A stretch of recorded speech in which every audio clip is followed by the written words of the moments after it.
উত্তম ভক্তৰ আবেশ শুনিও লক্ষণ নিমিৰ আগত হৰি সিদ্ধৰ বচন দ্বিতীয় অধ্যায়ত আছে একাদশ স্কন্ধে ই উত্তম ভক্তৰ ধৰ্ম অহন্ত প্ৰবন্ধে সমস্ত প্ৰাণীক দেখে ঈশ্বৰ কৃষ্ণত হৰিক দেখয় যিটো প্ৰাণী সমস্তত সম্পূৰ্ণ ঐশ্বৰ্য ব্যাপী আছা জগতত হেন দেখে যিটো সেই মহাভাগৱত কৃষ্ণ কৃষ্ণ কৃষ্ণ মাধৱ মাধৱ মাধৱ আমাৰ জন্মৰ সেৱাৰ তুলি জ্ঞান সন্ধানী সত্ৰত আজি মহাপুৰুষ কৃপা গুৰুজনৰ পৰম মৃতময় বাণী ৰত্নৰ আকৰ আমি উপভোগ কৰি আহিছো। আমি ৰত্নৰ মালা গাঁঠি আহিছো আৰু ইতিমধ্যে আমাৰ উত্তম ভকতৰ লক্ষণ সম্পৰ্কে আজি বৰ্ণনা কৰা হ'ব। কৃষ্ণ আমাৰ পাঠক বাপ আৰু সমস্ত ৰসগ্ৰাহী বা পাইচৰণলৈ আমাৰ ভক্তি হৈ আছে আবেগি নিবেদিছো। মই খুব কাহ আৰু এইকেইদিন হৈ আছে। তাৰপৰা আজি দুটা অনুষ্ঠান কৰাৰ পিছতো আকৌ বহুত দূৰ এঠাইলৈ যাবলগীয়া হ'ল। গৰমত গৈ আহি গধূলি ঘৰ পাইছো। যি কি নহওক আৰু তথাপিতো অকমান অংশগ্ৰহণ কৰিম আৰু বৰ বেছিকে আজি নকৰিম, অলপ কমকৈ কৰিম। উত্তম ভক্তৰ আবেশ শুনিও লক্ষণ যে উত্তম ভকতৰ লক্ষণ আমাক কব।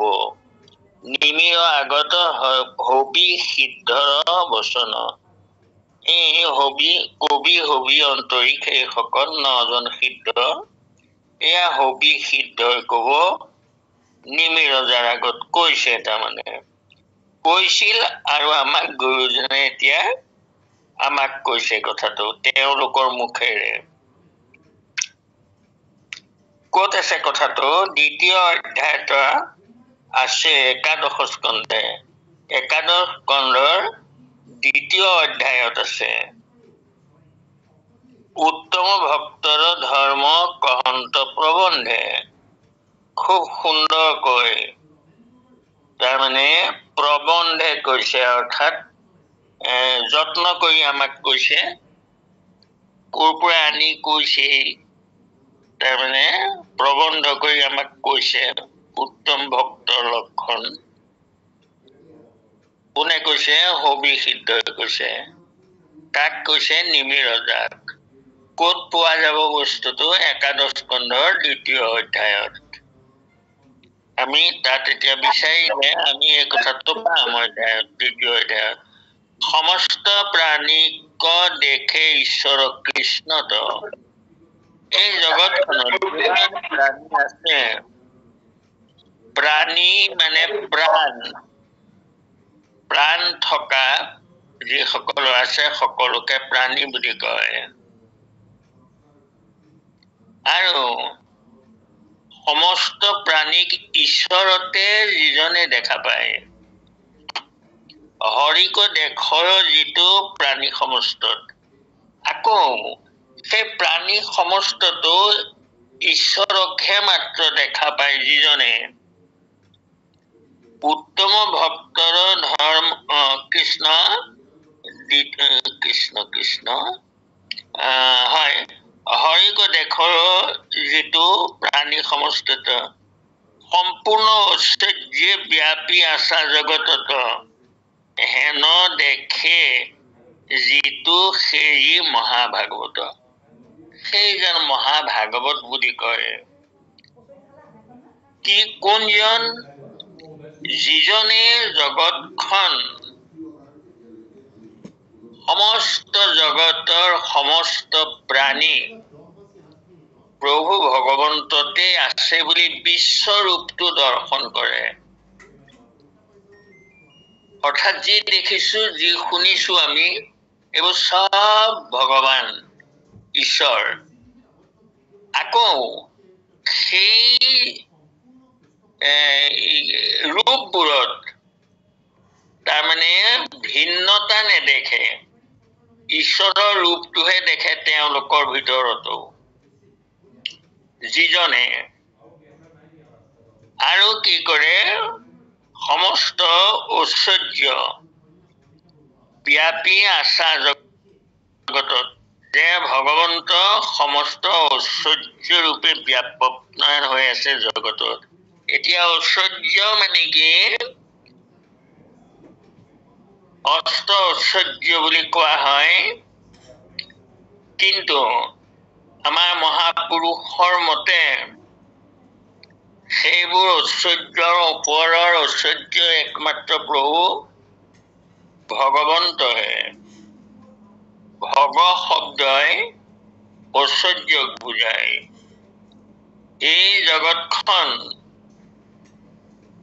আটাইতকৈ ডাঙৰ ঐশ্বৰ্যটো হ'ল ব্ৰহ্ম আৰু পৰমাত্মা অৰ্থাৎ জীৱ আত্মা পৰমাত্মা ঈশ্বৰৰ ঐশ্বৰ্য সম্পদ এয়া ভগৱন্তৰ কি জীৱ আত্মা পৰমাত্মা আৰু তেওঁ হ'ল পৰম পৰমাত্মা এই সমস্ত জগততে ঐশ্বৰ্য ব্যাপী আছে অৰ্থাৎ জীৱ আত্মা আৰু পৰমাত্মা ৰূপে সমস্ত জগততে তেওঁ ব্যাপ্তমান হৈ আছে বুলি যিজন ভকতে দেখে দৰ্শন কৰা সমস্ত ঐশ্বৰ্য ৰূপে বুলি কওঁতে কি বুজাইছে যে ব্ৰহ্ম পৰমাত্মা তাৰমানে পৰম ঐশ্বৰ্য ব্ৰহ্ম পৰমাত্মা কৰিয়া অনেক ঐশ্বৰ্যৰ নাহি অন্ত ঐশ্বৰ্য শব্দই ভগ বুলি কয় গতিকে সেই ব্ৰহ্ম পৰমাত্মা পৰ্যন্ত সকলো জগতকে জীৱ আত্মা পৰমাত্মা ৰূপে বিৰাজমান হৈ আছে সকলো গতিকে ঐশ্বৰ্যৰ ভিতৰত সৰ্বশ্ৰেষ্ঠ সেয়াই গতিকে সমস্ত ঐশ্বৰ্য ব্যাপী আছে এই বুলি যিজনে দেখে জগতখনকে তাৰমানে ঐশ্বৰ্যময় দেখে তাৰমানে ঈশ্বৰৰ ৰূপ দৰ্শন হয় সকলোতে আকৌ এই যিসকলৰ আমি দেখা পাওঁ তেওঁলোকৰো ভিতৰত ঈশ্বৰৰ ৰূপটোহে দেখা পোৱা যায় অন্য মায়াৰ শৰীৰবোৰৰ পৰা তাৰমানে মনটো আঁতৰ হৈ যায় যেনে লিংগ দেহ ভাঙি হোৱা হৰি দৰ্শন যে আমি এক নেদেখাৰ কথাটোৱেই হ'ল যে আমি মায়াত আবদ্ধ অৰ্থাৎ আমি মায়াটো কি বস্তু বস্তুকো দেখা হয় বস্তুকো আৱৰি এইহে মোহৰ মায়া জানা নিষ্ঠ কৰি মায়াটো কি বস্তুটো দেখুৱাই থয় বস্তুটো লুকুৱাই থয় এইটো ভগৱন্তই কৈছে মোৰ মায়া মায়াটো কি এতিয়া অবস্তু মানে কি অবস্তুৱে লুকুৱাই বোলে দেহবোৰে সেইটোৰ কি বোলে সেইটোৱেই মায়া কেলে মায়া এইটো যে দেহতে ভিন্নতা দেখা পাওঁ আমি আৰু সেই ভিন্ন ভিন্ন দেহবোৰ ভিন্ন ভিন্ন হোৱাৰ কাৰণে আমাৰ নিজৰ পৰৰ এই চিনাকিটো আমি পাওঁ আমাৰ নিজৰ ল'ৰা ছোৱালী কেইটাৰ চেহেৰাবোৰ পৃথিৱীৰ অন্য কোনো ল'ৰা ছোৱালীৰ লগত নিমিলে। গতিকে আমি বাছি ল'ব পাৰোঁ এইকেইটা আমাৰ ল'ৰা ছোৱালী। কিহত চিনি পালা? সেই মায়াৰ শৰীৰটোত। কেলে? কাৰণ সিহঁতৰ দৰে শৰীৰ আৰু পৃথিৱীত অন্য কোনো ল'ৰাৰ নাই, একে নাই। তাৰমানে ল'ৰা আছে, কিন্তু এই শৰীৰটো একে নহয় কাৰো। ত্ৰিবিধ কলেবৰ, যেনে মায়াক আশ্ৰয় তাত পাছে দামোদৰ পঞ্চভূতে সজিলে বিবিধ কলেবৰ। আমাক বিবিধ কৰি পেলালে, কোনো কাৰো লগত নিমিলে। আৰু সেইকাৰণে আমি এইকেইটা আমাৰ নিজৰ, সেয়া লোকৰ, এইটো আমি দেখা পাওঁ। এতিয়া আমাক শাস্ত্ৰই কৈছে যে যিজনে সমস্ত জগতকে ঐশ্বৰ্য ৰূপে দেখা পায়, অৰ্থাৎ ঐশ্বৰ্যৰ শ্ৰেষ্ঠ কি? শেষ ঐশ্বৰ্য ব্ৰহ্ম পৰমাত্মা কৰিয়া অনেক ঐশ্বৰ্যৰ নাহি অন্ত। এই হেতুতে সেই ঈশ্বৰক বুলি আছে জানা ভগৱন্ত। ভগ মানে ঐশ্বৰ্য, বন্ত মানে যুক্ত, অৰ্থাৎ ঐশ্বৰ্যৰ ভিতৰত ডাঙৰ কি? ব্ৰহ্ম আৰু পৰমাত্মা। জীৱ আত্মা আৰু পৰমাত্মা প্ৰত্যেকৰ দেহতে আছে। জীৱ আত্মাক পৰমাত্মাই সাৰথি হিচাপে চলাই থাকে। তুমি জীৱৰ উপধৰি দেহগত ৰথ কৰি সংসাৰত প্ৰৱৰ্তন যিটো অন্তৰ্যামী ৰূপ লৈ সবাকে চলাও মই, তোমাৰ সাৰথিয়েই সেইটো। গতিকে সেই কথাষাৰকে কৈছে। এতিয়া আমি দেখা পাওঁ কি ঐশ্বৰ্য শব্দৰ অৰ্থ মই ক'লোৱেই, ব্ৰহ্ম আৰু পৰমাত্মা। গতিকে আমি জগতৰ সকলোকে ঈশ্বৰ দৰ্শন হ'ব লাগে। সকলো গোটেই জগতখন তেওঁতে আছে, আকৌ জগততো তেওঁহে আছে। এইটো আমাৰ জ্ঞান দৃষ্টিৰে সৈতে আমি দেখা পাব লাগে যে আমি ঈশ্বৰৰ বাহিৰে একো বস্তুৱেই নাই, সকলো ভগৱন্তৰে তাৰমানে ৰূপ। আকৌ সেই ৰূপবোৰ যদি আমি তাৰমানে বেলেগ বেলেগ দেখো, তেতিয়া আকৌ মায়া দেখা হব। যে সেই ৰূপবোৰতো ৰূপটো এক কৰি পেলাব লাগিব যে ঈশ্বৰৰ ৰূপ, সেয়া সকলো ঈশ্বৰৰ ৰূপ। এই বুলি জগতখনো ঈশ্বৰতে দেখে, আৰু জগততো সদায় ঈশ্বৰক দেখা পায়। এই যিজনে, সেইজন উত্তম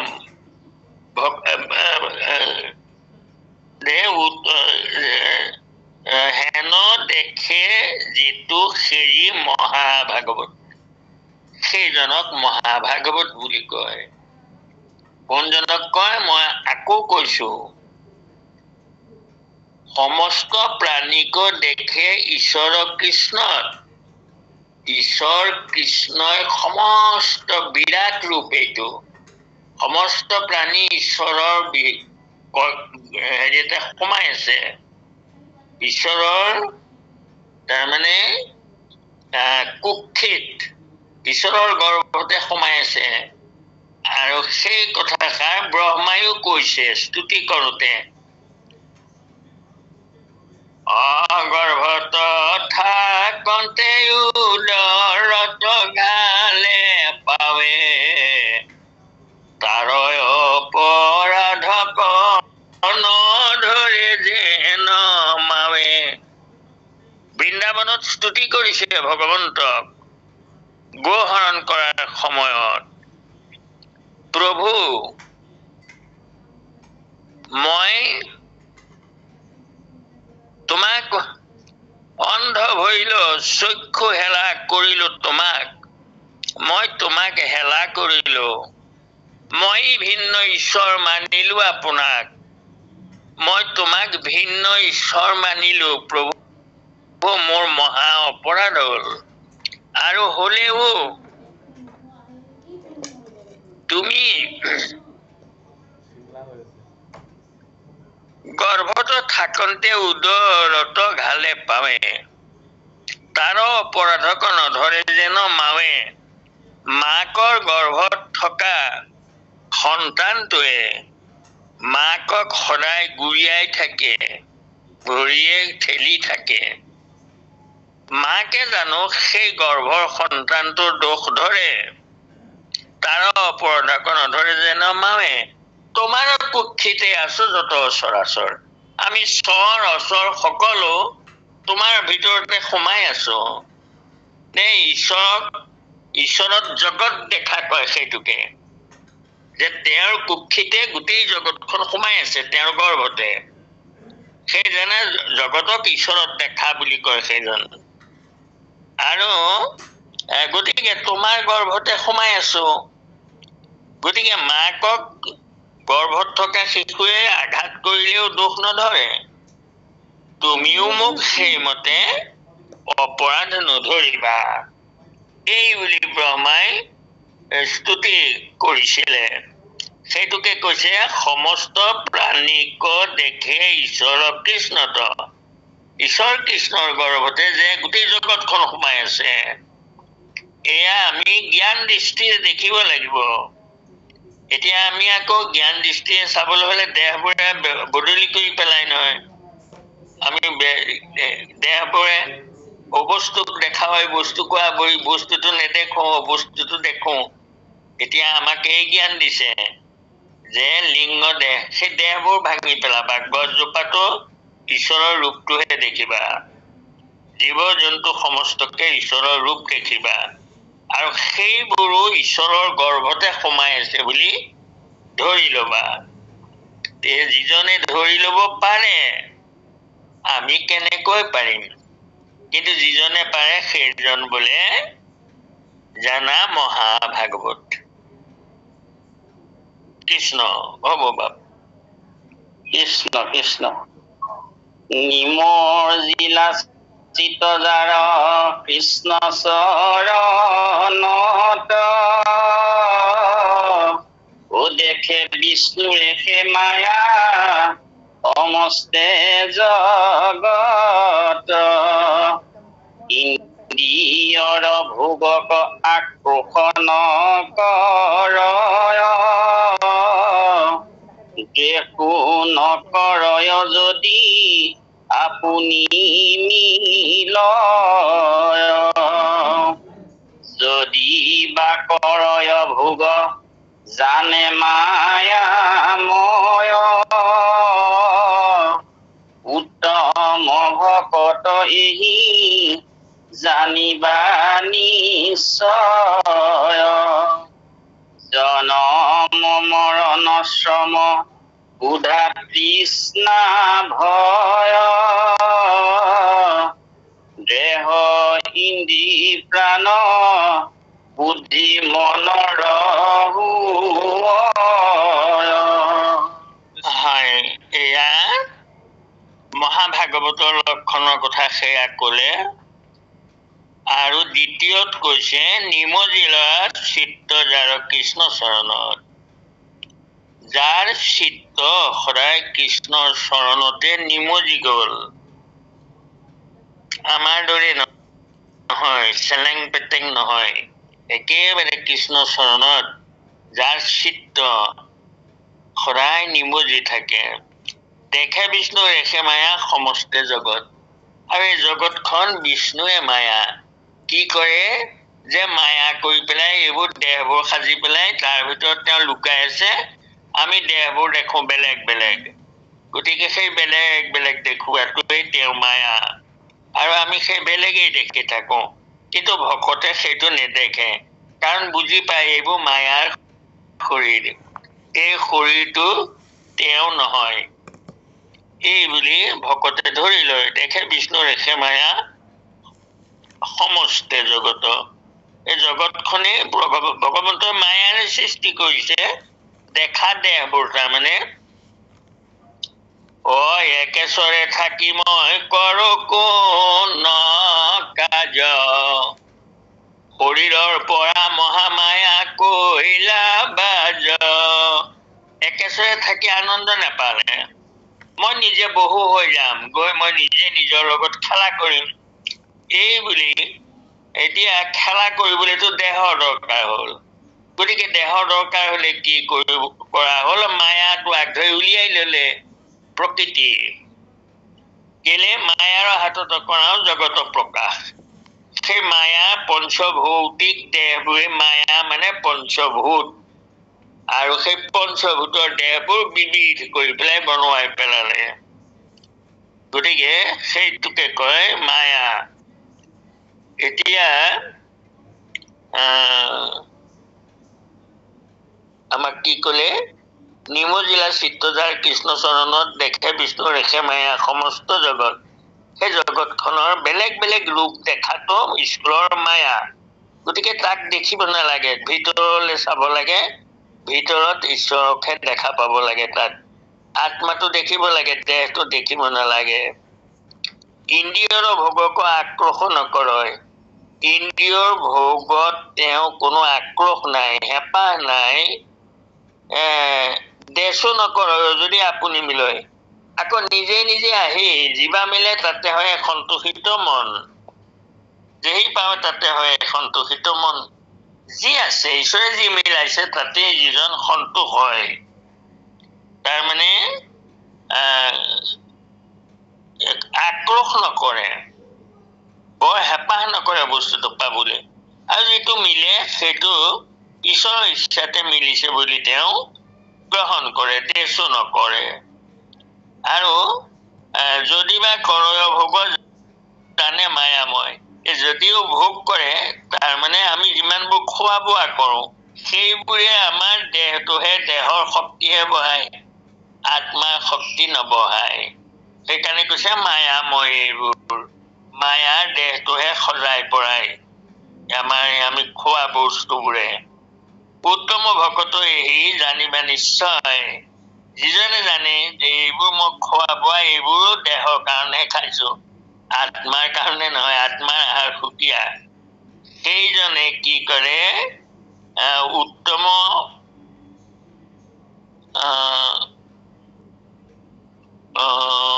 যদিবা কৰয় ভোগ জানে মায়াময়, এই বুলি ভাবে, উত্তম ভকত এই জানিবা নিশ্চয়, সেইজনক উত্তম ভকত বুলি কোৱা হয়। জনম মৰণ শ্ৰম ক্ষুধা তৃষ্ণা ভয়, দেহ ইন্দ্ৰিয় প্ৰাণ বুদ্ধি মনৰ হয়। এইবোৰ ক্ষুধা তৃষ্ণা এইবোৰ সকলো আমাৰ দেহৰ বেপাৰ। এইবোৰ জনম মৰণ শ্ৰম ক্ষুধা তৃষ্ণা এইবোৰ দেহৰহে, দেহৰ তাৰমানে বৃত্তি এইবোৰ আত্মাৰ নহয়। গতিকে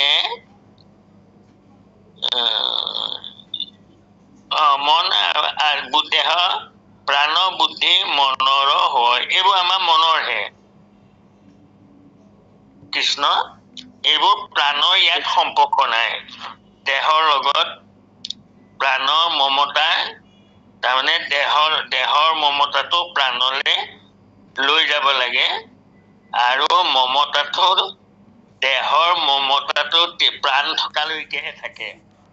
নহলে প্ৰাণটো আঁতৰ হৈ গলে সেইটো তাৰ মমতা নাথাকে, সেইটো জুই লগাই দিয়ে।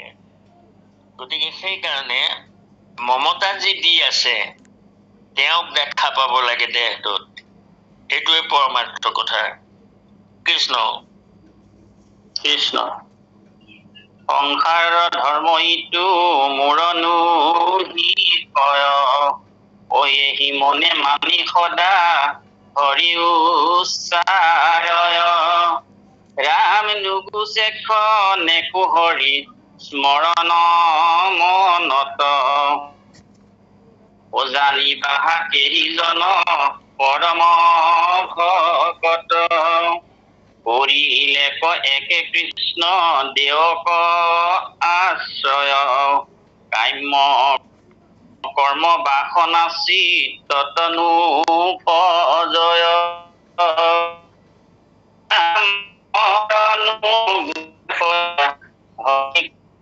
স্মৰণ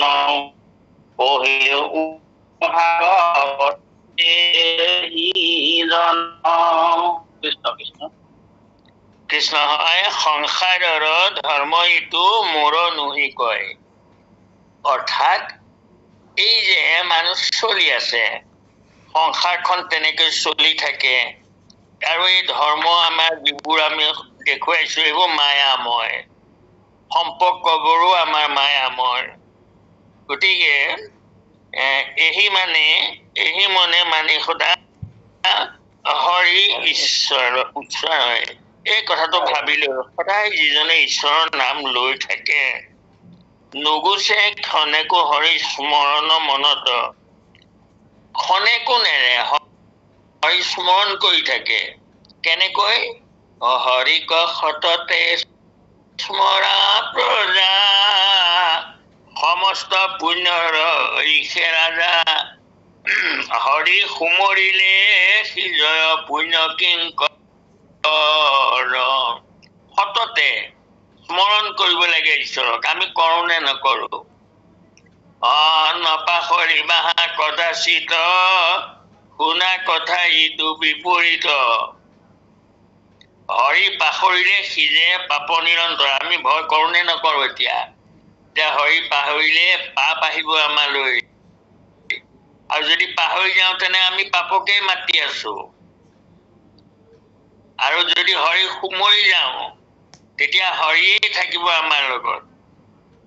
গতিকে এতিয়া এই কথাটো কৈছে, নগৈছে ক্ষণেকো হৰি স্মৰণ মনত, হৰিক সততে তেওঁ স্মৰণ কৰি থাকে। জানিবা সেইজন পৰম ভকত, সেইজন পৰম ভকত। কৰিলেখ একে কৃষ্ণ দেৱক আশ্ৰয়, তেওঁ এক কৃষ্ণ দেৱকে আশ্ৰয় কৰিলে। জগতত কৃষ্ণে বিনে অন্য বস্তু নেদেখয়। সেইজনে কাম্য কৰ্ম কামনা চিত্তটো নোপোজয়। সেইজনৰ কাম্য কৰ্ম চিত্তত নোপোজে। তাৰমানে কাম্য কৰ্ম কাক কয়? কাম্যানাং কৰ্ম্যানাং ন্যাসং সন্ন্যাসং। কাম্য কৰ্ম অৰ্থাৎ এই ঈশ্বৰক বস্তুবোৰ খুজি থকাটো, কামনা কৰি কৰা ভকতিটোক কাম্য কৰ্ম কয়। কাম্যানাং, আৰু কাম্য কৰ্ম কি? ধনং দেহি, মন্ত্ৰবোৰ তেনেকুৱা। যশ দেহি, শিৱ দেহি, পুত্ৰং দেহি, ভাৰ্যাং দেহি, অৰ্থং দেহি, আৰু শেষত গৈ কয় মুক্তিং দেহি। শেষৰটো গৈ কয়গে মোক মুক্তি দিয়া। গতিকে এইদৰে সেই কাম্য কৰ্মবোৰ মোক আমুক দিয়া তামুক দিয়া এনেকৈ নকৰে। ঈশ্বৰক ভজিব লাগে কাৰণে যিজনে ভজে কোনো কামনা কৰি কাম্য কৰ্ম বাসনাৰ চিত্তটো নোপোজয়। যে মই ঈশ্বৰক ভজিছো, ঈশ্বৰে মোক কিবা এটা দিব, এই ভাৱ নাথাকে। ইচ্ছা সেৱা কৰিব লাগে কাৰণে কৰে। প্ৰাৰ্থনা ভকতে গুৰু সেৱা কৰি এটাহে কৰে, সদায় সকলোৱে কৰে, যে কৃপাৰ সাগৰ দৈৱক নন্দন পুৰিও মনৰ ৰখাম। এটা নিষ্কাম নহয়, কামনা থাকে। কি থাকে? ভকতৰ সংগ সদা নুগুচুক, মুখে তোৱা গুণনাম। গতিকে কৃষ্ণ মনৰ নুগুচে সদা হৰিক স্মৰণ, সদায় হৰিক হৰ স্মৰণ কৰে। পঢ়িলেও উত্তম ভাগৱত সেইজন, আৰু সেইজন উত্তম ভাগৱত। কৃষ্ণ আমি লক্ষণবোৰ গুৰুজনে আমাক কৈ আছে, তোমালোকে লাহে লাহে সেই জ্ঞানটো ল'বৰ কাৰণে চেষ্টা কৰা। একেদিনাই নহয়, কিন্তু লাহে লাহে হ'বগৈ। লাহে লাহে আগবাঢ়িব লাগিব। আৰু যেতিয়া আমি সেইটো ঈশ্বৰৰ বাহিৰে অন্য একো নেদেখা হৈ যামগৈ, সময় লাগিব, আৰু সেইদিনা আমিও মহাভাগৱত হৈ যাব পাৰিম। কৃষ্ণ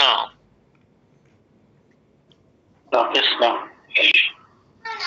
লোভ মোহ কাম ক্ৰোধ তেজিয়া হৰিষ, মনত হৰিক স্মৰি ফুৰে অৰ্হনিশ। ৰামেহি মতে মহাভক্ত সবে প্ৰৱৰ্তয় পঢ়িলো তোমাত ইটো নিপতি নিৰ্ণয় কোনো কৰ্ম বৰ্ণাশ্ৰম ধৰ্ম আশ্ৰয় তথাপি দেহত অহংকাৰ নোপজয় ৰাম কহিলো এহি চিহ্ন মহাভকতৰ শুনিও স্বভাৱ কহো ভকত খবৰ কৃষ্ণ কৃষ্ণ কৃষ্ণ কৃষ্ণ কৃষ্ণ বা আপোনাৰ মিউটটো খোলা নাই হয় হয় মই মিউটটো খোলা নাই মানে মোৰ ফটকে সেই নাতি এজনী আহি গ'ল আহি তাই কিবা কিবি গাই আছে সেইকাৰণে মিউট কৰি থৈছিলো বাৰু যি কি নহওক কৃষ্ণ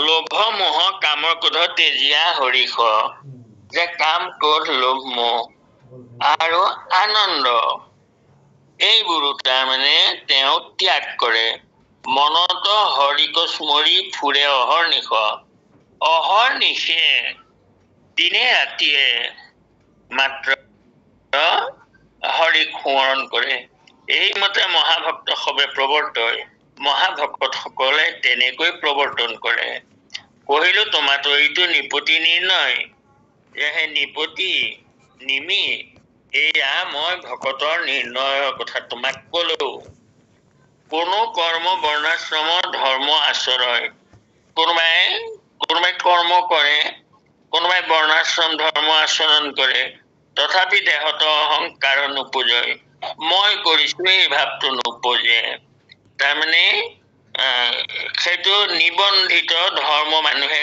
কৰি যায় কিন্তু কৰেহে কৰে তাত লিপ্ত নহয় মই কৰিছো বুলি তেওঁ নাভাবে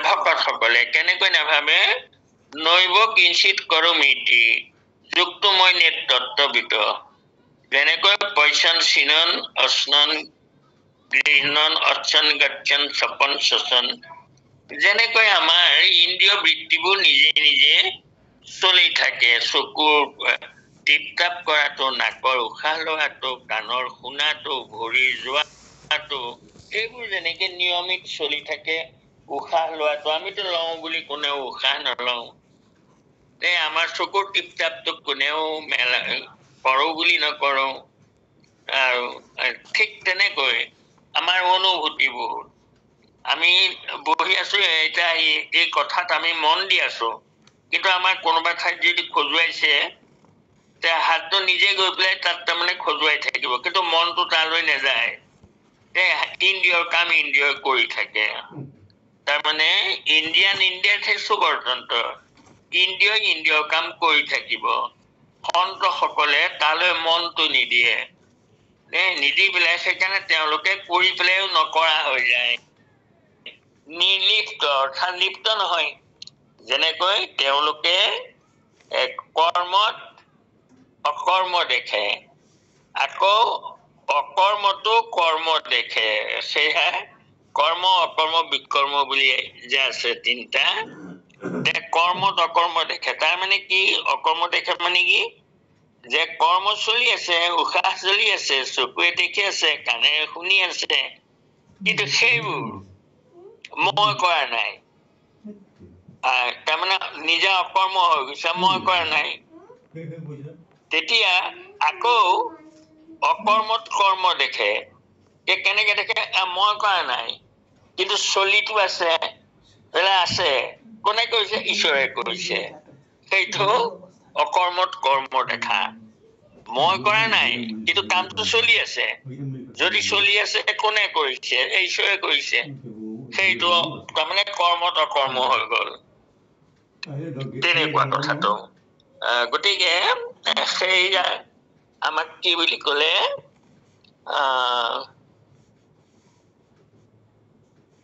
কৃষ্ণ মনত হৰিক স্মৰি ফুৰে অহৰ্নিশ এই মতে মহাভক্ত সবে প্ৰৱৰ্তয় কহিলো তোমাতো এইটো নিপতি নিৰ্ণয়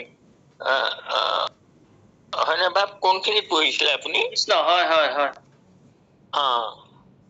হয় গতিকে আৰু কোনো কৰ্ম বৰ্ণাশ্ৰম ধৰ্ম এইখিনি তেওঁলোকে আচৰণ কৰে কিন্তু তথাপি দেহতৰ অহংকাৰ নোপোজায় অৰ্থাৎ মই কৰিছো বুলি নাভাবে অহংকাৰ এইটো মই কৰিছো এনেকুৱা ভাৱ আহিলে অহংকাৰ হয় আৰু কহিলো এহি চিহ্ন মহাভকতৰ এই চিহ্ন হল মহাভকতৰ তেনেকুৱা চিহ্ন কোনেও স্বভাৱক ভকত খবৰ এতিয়া ভকত সকলৰ স্বভাৱ কব তেনেকুৱা কৃষ্ণ মাধৱ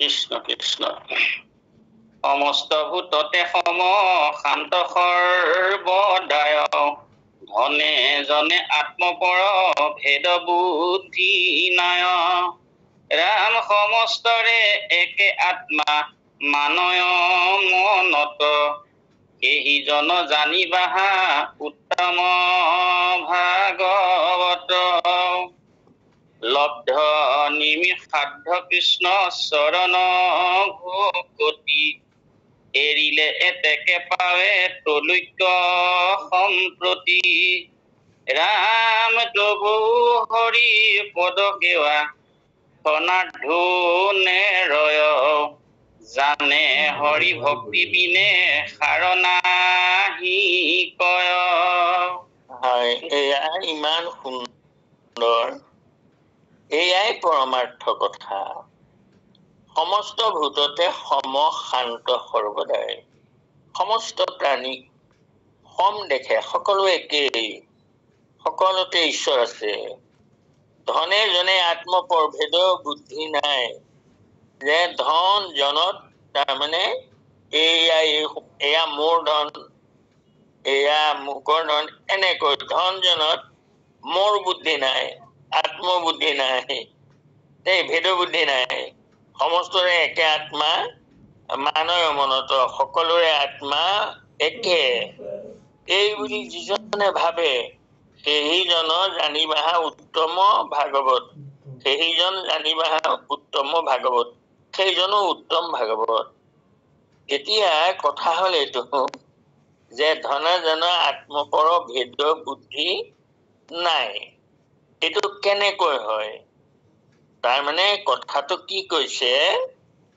তাৰমানে কিছুমান মানুহে ধন টকা পইচা এইবোৰ আমাৰ মানুহক চলিবৰ কাৰণে ঈশ্বৰে দিছে যে সকলো ঈশ্বৰে দিছে কেলে দিছে মানুহবোৰ চলিবৰ কাৰণে যেনেকৈ নাও চলিবলৈ পানী দৰকাৰ হয় পানী নহলে নাও নচলে এই কথাটো খাটাং কিন্তু নাও পানী নহলে নচলে এইটো খাটাং কথা কিন্তু পানীবোৰ যদি নাৱত ভৰাই দিয়ে নাওখনো ডুবি যায় এইটোও খাটাং গতিকে ঠিক তেনেকৈ আমাৰ এই ধন টকা পইচা এই অৰ্থবোৰ এইবোৰ প্ৰভুৰ সৃষ্টি চব এইবোৰ সোণৰ আছিলে আগতে তাৰ পৰা ৰূপৰ সোণ ৰূপটো আমি সৃষ্টি কৰা নাই প্ৰভুৰ সৃষ্টিৰ গতিকে তাকে আনি আমি টকা পইচা বনাইছো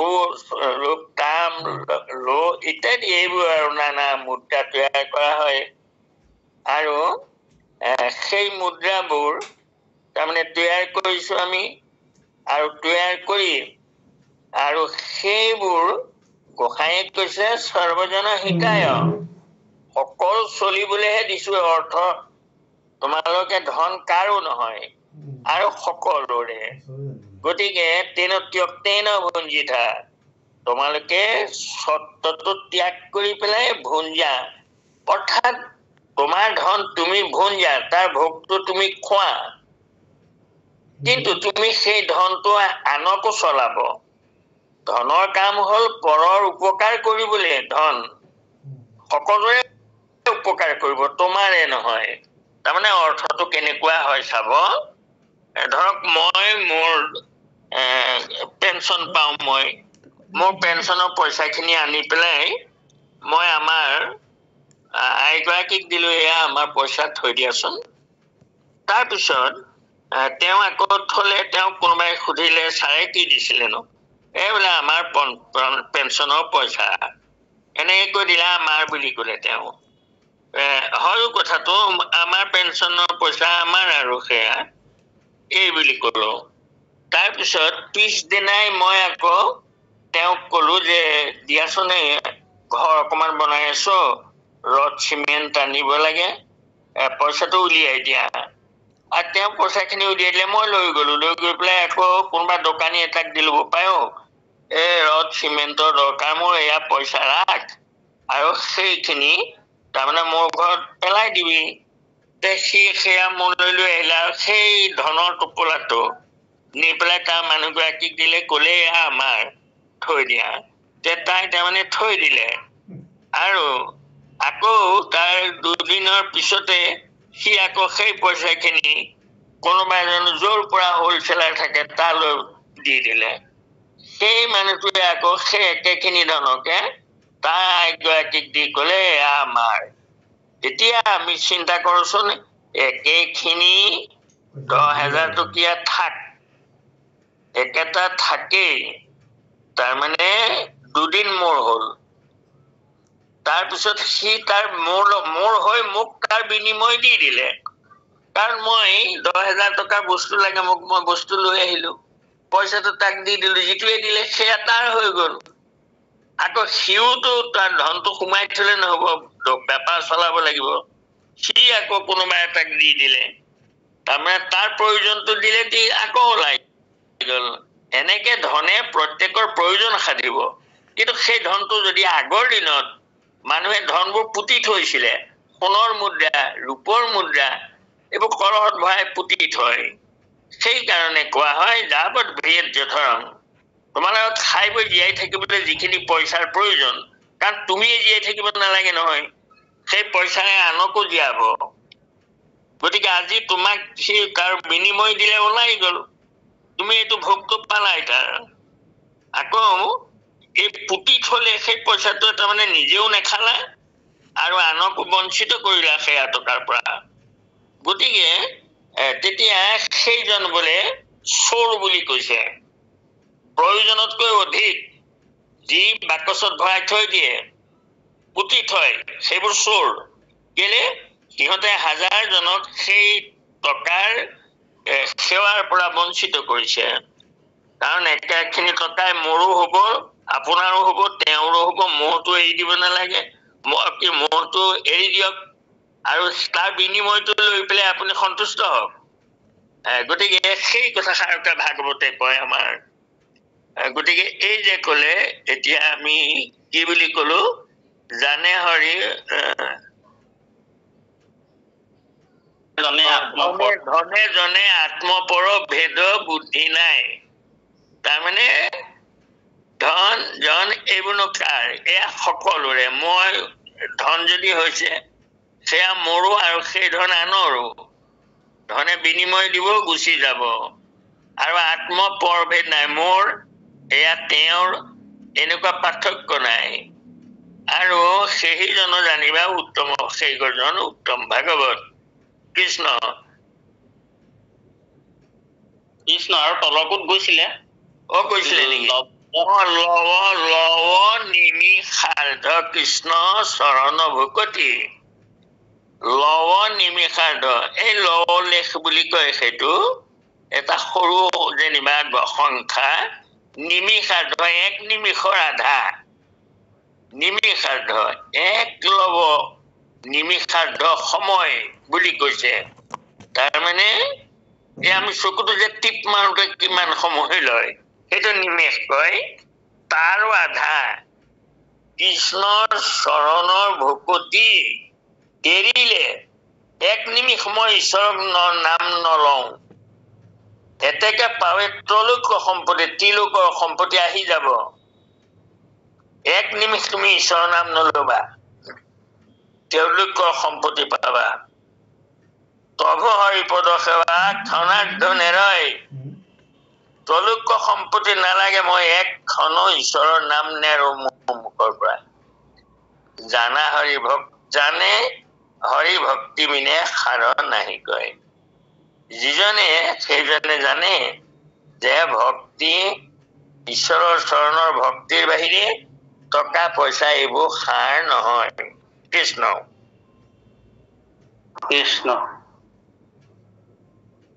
ত্ৰৈলোক্য ঈশ্বৰ যত দেৱতা সকল তাৰা সবে নতু পাৱে বিচাৰে কেৱল হীৰা মেট্ৰেকেতো লক্ষ্য পদ তুচ্ছ জানি মনে কৃষ্ণৰ চৰণ সেৱা নেৰয় যতনে প্ৰধান ভকত এহি জানিবা নিশ্চয় কৰিবাহা ৰাজ্য মনে হেনয় সংশয় বিষয় কামতাপে মন চলি যাইব হৰিৰ চৰণ সেৱা সুখক নাপাইব। কৃষ্ণ কৃষ্ণ হয় কৃষ্ণ ত্ৰৈলোক্য ঈশ্বৰ যত দেৱতাসকল এই ত্ৰিলোকৰ তাৰমানে ভোগ কৰি থকা ৰজাৰ স্বৰ্গ মৰ্ত্য পাতাল ত্ৰিলোকৰ ঐশ্বৰ্য যিসকলে তাৰমানে ভোগ কৰি থাকে তাৰা সবে নতু পাৱে বিচাৰে কেৱল তেওঁলোকে বিচাৰিহে থাকে তেওঁলোকে নাপায় আচল বস্তুটো এতেকে ত্ৰৈলোক্য পদ তুচ্ছ জানি মনে গতিকে এই ত্ৰিলোকৰ ৰজা হোৱা এইটো পদ তুচ্ছ বুলি যিসকলে মনত জানে কৃষ্ণৰ চৰণৰ সেৱা নেৰয় যতনে সেইসকলে যে একক্ষণ মাত্ৰ যদি কৃষ্ণ স্মৰণ এৰি দিলে ত্ৰিলোকৰ সম্পত্তি মিলে যে সেই তিনি লোকো মায়াময় সেইকাৰণে ভকতে এই ঈশ্বৰৰ সেৱাত তেজি সেই ত্ৰৈলোক্য সম্পত্তি কেতিয়াও আশা নকৰে প্ৰধান ভকত এই জানিবা নিশ্চয় কৰিবা ৰাজা মনে হেন সংশয় যদি তুমি এই কথাটো সংশয় কৰা বিষয়ৰ কামতাপে মন চলি যাইব হৰিচৰণৰ সেৱা সুখক নপাইব যে এই বিষয়ৰ কাম তাপে তাৰমানে বিষয়ৰ কামনাবোৰে মনত তাপ দিব তাৰমানে মনটো লৈ যাবলৈ চেষ্টা কৰিব আৰু সেই তাপত তাৰমানে মন চলি যাব হৰিচৰণৰ সেৱা সুখক নাপাইব তেওঁলোকে হৰিচৰণৰ সেৱা সুখনো কিয়ে নাপাব। কৃষ্ণ তাৰপিছত যাওক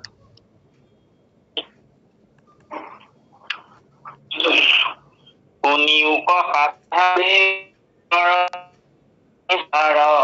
কৃষ্ণৰ চৰণ নখ মণি চন্দ্ৰে জাৰ ৰাম শীতল দি পিটি কৰি হৰে তাপচয় ভুৱে কৈত্য তাৰ আৰ সন্তাপ উদয় গুছে সূৰ্য তাপ যেন চন্দ্ৰ উদয়ত কৃষ্ণৰ সেৱায়ে তাপ হৰে সেহি মত ৰাম কহিলো স্বভাৱ যেন মহাভকতৰ শুনা আবেতা সম্বাৰ বাক্যনি পবৰ।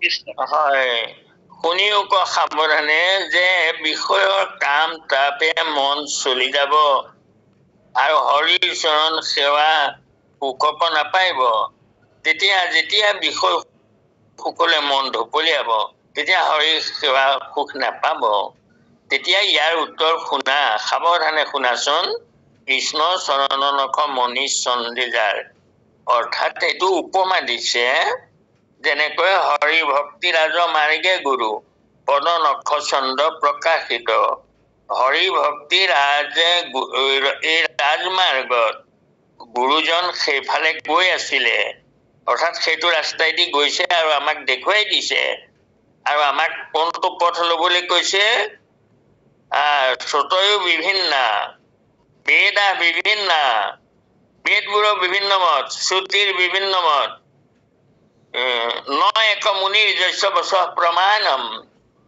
প্ৰামাণ্য বচন এজন ঋষিৰো এজনৰ লগত নিমিলে ধৰ্মস্য তত্ত্বং নিহিতং গুহায়াম ধৰ্মৰ তত্ত্ববোৰ কিন্তু বৰ গুহাৰ মাজত লুকুৱাই থোৱাৰ দৰে লুকুৱাই থোৱা হৈছে, ঢাকি থোৱা হৈছে। গতিকে তোমালোকেতো বিচাৰি উলিয়াব নোৱাৰা, কি কৰিবা? মহাজ্ঞান গাতা স্বপন্থা, মহাপুৰুষসকল যেনি যায় তেওঁলোকৰ সেইটো পথকে লোৱা। এতিয়া আমাক মহাপুৰুষ মাধৱদেৱে কি কলে? হৰি ভক্তি ৰাজ মাৰ্গে গুৰু নখচন্দ্ৰ প্ৰকাশিত, এইটো উপমা যে গুৰুজন সেই বাটেদি গৈছে আৰু তেওঁৰ নখচন্দ্ৰৰ পোহৰ পৰি আছে, এই বুলি তাৰমানে আমাক কৈছে।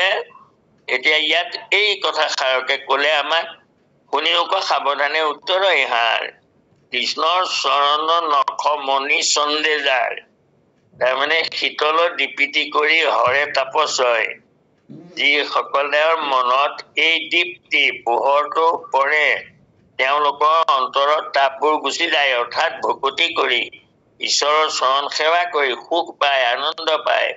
হুৱে কৈতো তাৰ আৰু সন্তাপ উদয়, তেওঁৰ বাৰু সন্তাপ ক'ৰ পৰা হ'ব? তেওঁতো আনন্দ উপভোগ কৰি থাকে ঈশ্বৰৰ নাম লৈ। যেনেকে বলিয়ে কৰি আছিলে যে এক খন্তেক এৰিলেও যদি বলিৰ তিলোকৰ সম্পত্তি মিলে বলিয়ে নেৰে, পুথি কতি কতো কীৰ্তন কৰন্ত তাল ধৰি, দৈত্যগণে বেৰিভাৱে শোচো উপাসে চাপৰি, প্ৰহ্লাদে শিকান্ত গান্ত গোবিন্দৰ গীত, পৰম আনন্দে দৈত্য পুতি কৰে নিত্য, এই ভক্তি ভাৱে দৈতেন্দ্ৰ যুগ যায়, বলি সম ভাগ্যৱন্ত তলৈকতে নাই। বলি সম ভাগ্যৱন্ত বলিৰ নিচিনা ভাগ্যৱন্ত তলৈকতে নাই। গতিকে দিব্য ভোগ যতে কয় আপুনি লবই লাগ, বৈষ্ণৱ বলিৰ তাত নাই অনুৰাগ, সেইবোৰ নিজে নিজে আহি থাকে, কিন্তু অনুৰাগ নাই। এয়া এই কথাকে কৈছে আমাক, কৃষ্ণ চৰণৰ নখমণি চন্দ্ৰ যাৰ, শীতলৰ দীপিতি কৰি হৰে তাপছয়, তাৰমানে আমাৰ তাপবোৰ হৰণ কৰি দিব। তাৰমানে আমি ভকতি মাৰ্গত থাকি ভকতিৰ কথা বতৰা পাতোতে আমাৰ মনবোৰ ঈশ্বৰলৈ গুচি যাব, আৰু আমি শুওঁতে খাওঁতে উঠোতে বহোতে নিৰন্তৰে ঈশ্বৰৰ নাম আমাৰ মনলৈ আহি থাকিব। অভ্যাসৰ নৰ কৰ্ণ পথে কৰে হৰ, এইটো কিন্তু অভ্যাস কৰিব লাগিব দেই। আৰু গুৰুজনেতো কৈ আছে যে অহৰহ নাম লোৱা নাম লোৱা নাম লোৱা, কিন্তু আমি নলওঁ। এইটো আমাৰ দোষ। আচলতে আমি গুৰু সেৱা কৰাই নাই, তাৰমানে গুৰু বাক্যটো মনাই নাই। আমিতো অহৰহ নিজে নিজে উশাহ নিশাহৰ নাম আহিব লাগে, কিন্তু আমি আকৌ লওঁ বুলিও নলওঁ, এই ঈশ্বৰৰ নাম লওঁ, এই বুলিও লবলৈ মন নাযায় কিয়? গতিকে আমাৰ ভকতি কাহানি হবগৈ চাগৈ। এইবোৰ কথা আমি অলপ চিন্তা কৰিব লাগে। শাস্ত্ৰ পঢ়িলেই নহব, আমি পঢ়ি আছো জানি, আৰু কবও পাৰি মানক যে কবি সিদ্ধই এনেকৈ কলে, হবি সিদ্ধই এনেকৈ কলে, নিমিক হয়। কবি সিদ্ধই নিমিক কোৱা কথাটো আমি মুখস্থ কৰিলে একো কামত নাহিব। কবি সিদ্ধই নিমিক নহয় মোক কৈছে, নিমিৰ আসনত নিজক বহুৱাই লব লাগিব, তেতিয়াহে আমাৰ কামত আহিব। কৃষ্ণ এতিয়া আমাক কলে, কহিলো স্বভাৱ হেন যেন মহাভকতৰ, শুনাবে তাসম্বাৰ বাক্য নিপবৰ। এতিয়া তেওঁলোকৰ বাক্যৰ কথা কব কৃষ্ণ বা বান্ধৱাই সমস্ত হেৰি কৰো, কৃষ্ণ বাবে ইমানতে দোহাৰি ৰাখি দিয়কচোন। মই অলপ কষ্ট হৈছে, তাৰমানে টোপনি উঠি গৈছে। কৃষ্ণ কৃষ্ণ কহিলো মহাভকত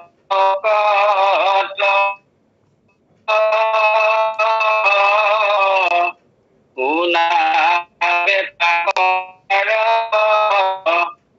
বাক্য নিপবৰ।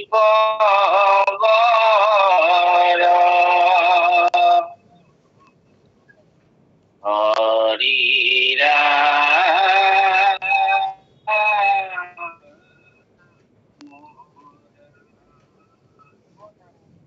কৃষ্ণ জয় ৰাম জয়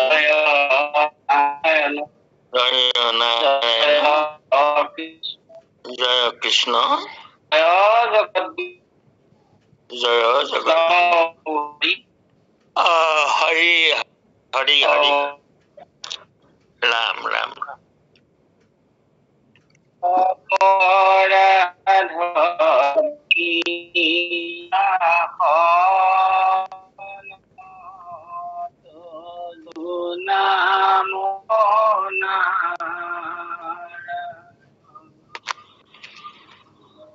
জানি নামে পুকি লোহৰণে আন